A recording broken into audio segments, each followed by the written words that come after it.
रोज शंकर के मंदिर में प्रतिदिन जाने वाले को और एक और चीज अपने स्मरण में रहे, अगर शिव के मंदिर नहीं जा सकते तो अपने घर में जो शिवलिंग है उस पर जल चढ़ाओ। और यदि आप अपने शंकर के घर में शिवलिंग पर भी जल नहीं चढ़ा पा रहे हो तो किसी बेलपत्री का वृक्ष हो, उस वृक्ष के नीचे भी जल चढ़ाओ। और कभी मौका मिल जाए, कभी भगवान शंकर की बड़ी करुणा हो जाए, भगवान शंकर की बड़ी उदारता हो जाए, भगवान शंकर की बड़ी कृपा हो जाए, बड़ी कृपा हो जाए, भगवान शंकर जिस दिन तुम्हारे ऊपर बड़ी कृपा कर दे, किसी सोमवार को 3 नियम बना लो। जिस दिन मेरा भोले बाबा तुम पर कृपा कर दे उस दिन सोमवार का एक नियम बना कि महीने का एक सोमवार मुझे ऐसा करना है, 3 नियम धारण करना है महीने के सोमवार को। पहला, सुबेरे जाकर शंकर भगवान को 1 लोटा जल चढ़ाना है। दूसरा, दोपहर के समय पर जाकर मुझे बेलपत्री के वृक्ष के नीचे एक चावल का दाना रखकर बेलपत्री की 7, 11, 21, 108, 51 जितनी परिक्रमा आप लगा सकते हो वो लगाना है। और तीसरा, बेलपत्री के वृक्ष के नीचे और शंकर के मंदिर के दरवाजे पर मुझे एक घी का दीपक लगाना है। बस ये 3 नियम जिसने महीने में एक बार ले लिया, समझ लो उसको पीछे हटने की जरूरत ही नहीं, वो आगे ही बढ़े। महीने के किसी एक सोमवार का ऐसा नियम बना लो कि मुझे 3 नियम धारण करना है महीने के किसी भी एक सोमवार को। हम ये नहीं कहेंगे कि तुम सोमवार 5 पढ़ रहे हैं तो 5 को करो, 4 पढ़ रहे हैं तो 4 को करो, 3 पढ़ रहे हैं तो 3 को करो। तुम तो महीने का एक सोमवार का नियम बना। और मेरी जीजियों से, मेरी बेटियों से जो विदेश में रह रही हैं, जो कहीं बाहर रह रही हैं, कहीं बड़े शहर में रह रही हैं, जो रोज मंदिर नहीं जा सकते, हर किसी महीने के एक सोमवार को भी ये नियम निर्धारण करते, तो उनसे कहेंगे कि 3 महीने में एक सोमवार का नियम बना लो। 3 महीने में नहीं बना सकते तो 6 महीने में एक सोमवार का नियम बना लो। और 6 महीने में नहीं बना सकते तो 1 साल में एक सोमवार का ऐसा नियम बना लो कि मैं साल का एक सोमवार ऐसा रहूंगी कि सुबह सोमवार के दिन मंदिर में जाकर जल चढ़ाऊंगी, दोपहर में जाकर बाबा को एक अक्षत का दाना रखकर, अक्षत का मतलब है कि बाबा मेरी दिनों दिन उन्नति करना। बेलपत्री के वृक्ष के नीचे जो अक्षत रखा जाता है वो उन्नति के लिए रखा जाता है। शंकर के शिवलिंग पर जो अक्षत रखा जाता है वो रोग मुक्ति के लिए रखा जाता है। अशोक सुंदरी पर जो अक्षत रखा जाता है वो संतान प्राप्ति के लिए रखा जाता है। षडानंद कार्तिकेय की ओर जो अक्षत रखा जाता है वह हमारे बच्चों की सुख समृद्धि के लिए रखा जाता है। विनायक की ओर, गणेश जी की ओर जो अक्षत रखा जाता है वो हमारे घर में कोई मंगल कार्य आ जाए उसके लिए रखा जाता है। और जो पीठिका होती है जिस पे शिवलिंग रखा होता है, पार्वती जी का हस्तकमल, उस पर अक्षत रखा जाता है तो नारी के अखंड सौभाग्य के लिए रखा जाता है। अक्षत रखने का भी तरीका है। एक चावल का दाना कहाँ रखा जाता है, क्यों रखा जाता है, कैसे रखा। अब कई लोग कहते हैं गुरुजी ये शिव महापुराण में आप ये नियम बताते हो, तरीका बताते हो। हम तो उनसे कहेंगे डॉक्टर के पास जाओगे तो डॉक्टर भी गोली लिखकर ये नहीं कह देगा कि ये सारी गोली एक साथ खा जा। डॉक्टर भी कहेगा ये गोली सुबह खाना है, ये गोली शाम को खाना है, ये गोली दोपहर में खाना, ये गोली भूखे रहकर खाना। बोलो सही है कि गलत है? ये रात्रि को खाना खाने के बाद खा लेना, ये खाना खाने के पहले, ये नाश्ते के पहले। और सुनो, ये दवाई, ये वाली पीछे वाली जो दवाई लो ना इसको दूध से लेना, ये वाली जो दवाई लो ना इसको पानी से लेना। और सुनो, ये डब्बी है इसको पानी में मिलाकर फिर पीना।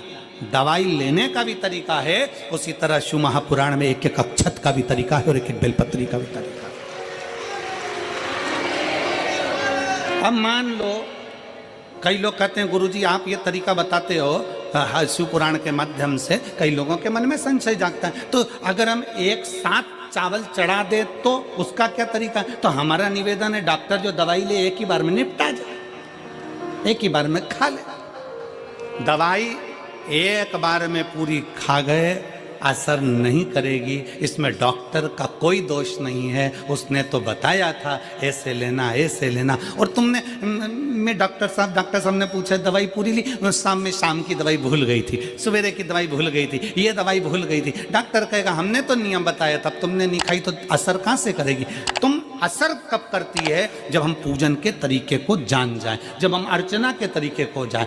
आप साल भर का एक सोमवार निकाल लो, 6 महीने का एक सोमवार निकाल लो, 3 महीने का एक सोमवार निकाल लो, महीने का एक सोमवार निकाल लो, अपने से दिल में बन जाए तो एक सोमवार ऐसा निकालो जिसके 3 नियम धारण हो। पहला, उसी सोमवार जिसको कर रहे हो उस दिन सुबह जल चढ़ाना। दूसरे, दोपहर के समय पर जाकर बेलपत्री के वृक्ष के नीचे एक चावल का दाना रखना और परिक्रमा बेलपत्र की जितनी तुमसे बन जाए, जितनी तुम्हारे शरीर की कैपेसिटी हो, जितना तुम्हारा शरीर चलते बन जाए। हम तो ये भी नहीं कहते कि तुम भूखे रहकर भगवान का भजन करो, हम कभी नहीं कहते। हम तो यहां तक कहते हैं, हमारे पुष्टि मार्ग में यहां तक कहा गया कि वल्लभ कुल की एकादशी करो, भले बकरी जैसे चरो पर एकादशी करो। हम तो यहाँ तक कहते हैं कि बहुत समय से कल मेरी एकादशी है, एकादशी है, एकादशी है, एकादशी है, पूरे घर को हिलाकर रख दिया, एकादशी है, एकादशी, एकादशी है। बहू टेंशन में, बेटा डिप्रेशन में, पति पपीता ला ला के, सेव फल ला के, मूंगफली का दाना ला के, काजू कतली ला के, सेव फल ला के, और सारा सामान, साबूदाना और खिचड़ी और ना चिप्स ना जाने क्या क्या ला के, बेचारा पति एकादशी आती है वो नौमी से चिंता में पड़ जाता है।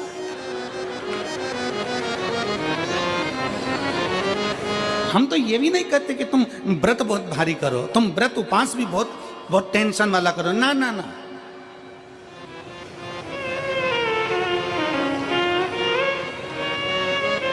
अपने को व्रत उपास भी इतना बहुत भूखे रह रहे हो, बहुत प्यासे रह रहे हो, और मालूम पड़े कि भगवान हमें मिलेगा, भगवान हमें मिलेगा।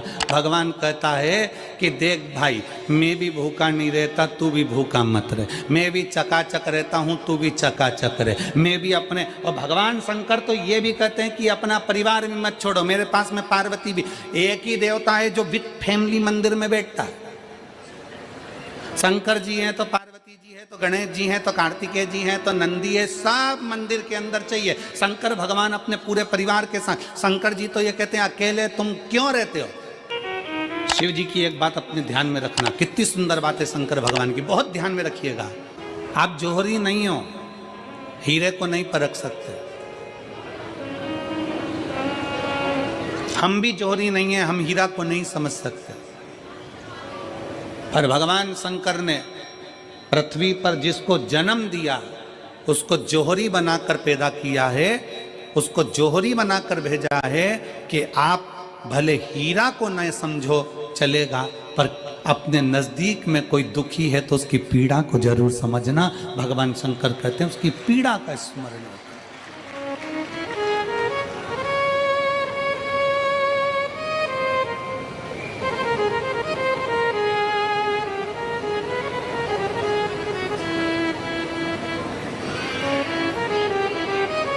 हीरा को समझो ना समझो पर पीड़ा को जरूर समझिए,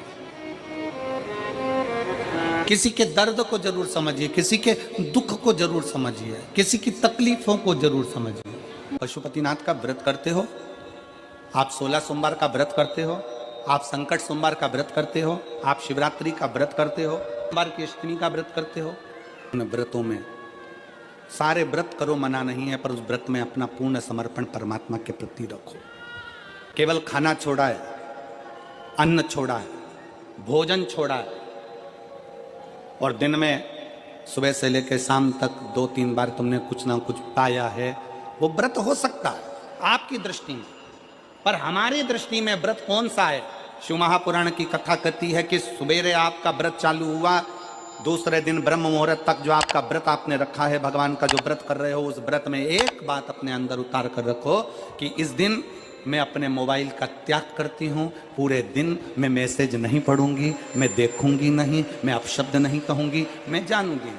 दूसरा, आज के दिन मेरा व्रत है, आज 1 महीने में, 15 दिन में, 2 दिन में, 20 दिन में मैंने अगर किसी से भी अपशब्द कहा होगा, आड़ा टेढ़ा कहा होगा, तो सबसे पहले आज व्रत वाले दिन मैं उसको सॉरी कहूंगी, क्षमा मांगूंगी और अपने हृदय से लगाने का प्रयास करूंगी। व्रत है, व्रत का तीसरा अंश, आज मेरा व्रत है, मैं आज के दिन किसी को भी अपशब्द नहीं बोलूंगी, किसी के लिए आड़ा तड़ा नहीं बोलूंगा। आज जितना बन सकेगा मैं सात्विक जीवन जीऊंगा। चौथा, आज मेरा व्रत है, आज के दिन मैं झूठ नहीं बोलूंगी, ना झूठ बोलूंगा सुबह से लेकर शाम तक। और पांचवा, आज व्रत वाला दिन है, जितना फलार मैं करूंगी उसका पैसा जोड़ूंगी कि 15 रुपए का मैंने साबुदाना खाया, 10 रुपए का बटाटा खाया, ये खाया वो खाया, सारा हिसाब लगाकर 55, 60, 70 रुपए जितने होते हैं उसमें से एक अंश निकालकर मैं उसका एक भाग किसी गौशाला में जाकर गाय को चारा जरूर दूंगी। आपका व्रत, आपकी साधना, आपका तप, आपका बल, आप कैसा कर रहे हैं? केवल भूखे रहने पर भगवत पद की प्राप्ति नहीं होती। शिव महापुराण की कथा कहती है कि भूखे रहने से भगवान की प्राप्ति नहीं होती। शिव पुराण की कथा कहती है भगवान को पाने की भूख बढ़ाने से भगवान की प्राप्ति होती है। भीतर से परमात्मा को पाने की भूख बढ़ाइए, भगवान को पाने की भूख बढ़ाओ भीतर से।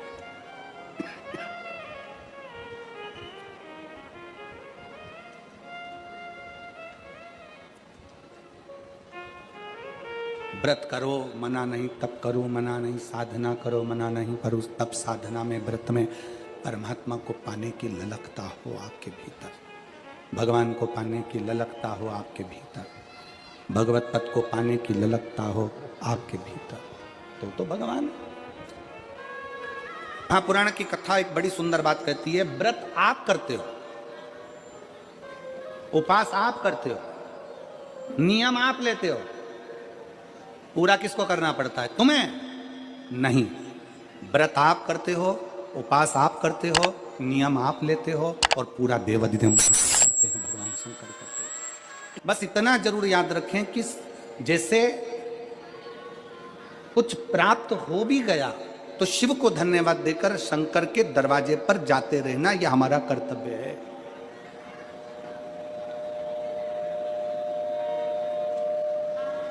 एक बहन जी ने पत्र लिखा था कल, उस पत्र में बहन जी ने लिखा कि शिव महापुराण तप का मतलब क्या होता है? चलिए उपास का मतलब बताओ। खाना छोड़ देना व्रत नहीं है, दूसरे का धन छुड़ाकर खाना छोड़ देना व्रत है। शिक्षा दे देना, किसी को चिकित्सा की जरूरत है उसकी चिकित्सा में थोड़ा सा धन लगा देना, कोई रोते हुए के आंख के आंसुओं को पोंछ देना, किसी के दुख में खड़े होकर उसको खुशियां प्रदान कर देना, ये दुनिया का सबसे बड़ा व्रत है, सबसे बड़ी साधना, सबसे बड़ा तप। मन साफ है तो सारी गलतियां माफ है, और अगर मन ही साफ नहीं है तो गलती कौन माफ करेगा भाई? हम भी तो अपनी जिंदगी में एक नियम बना सकते हैं कि मैं श्री शिवाय नमस्तुभ्यम का जाप करूंगी, मेरी कॉलोनी में कोई शंकर जी का मंदिर है, हम 5-10 महिलाएं प्रत्येक सोमवार को 10 मिनट बैठेंगी, शाम के समय प्रदोष काल में 6 बजे 6:30 बजे बैठेंगे, 6:45 बजे 15 मिनट बाद उठ जाएंगे, श्री शिवाय नमस्तुभ्यम का जाप करेंगे, शंकर जी को भोग लगाएंगे। अगर एक हफ्ते में 5 सोमवार पड़ते हैं तो 5 महिलाएं अपना नियम बना ले कि आज का प्रसाद थोड़ा सा, कुछ भी शक्कर, खड़ी शक्कर, कुछ भी मैं लेके आऊंगी, माँ भोग लगाएंगे, अपन 5 मिलकर श्री शिवाय नमस्तुभ्यम जपेंगे, प्रसाद बांट देंगे, अपने घर चले जाएंगे। ज्यादा ढोंग प्रपंच नहीं, दिखावा नहीं, कोई एक नियम। हमारे नजदीक में शंकर जी का मंदिर है, हफ्ते में एक बार नियम बनाएंगे, उस मंदिर में सफाई करेंगे, हफ्ते में एक बार नियम बनाएंगे, अपने नजदीक के शंकर के मंदिर को साफ करेंगे, क्लीन करेंगे। एक नियम अपने अंदर बनाओ शिव के प्रति।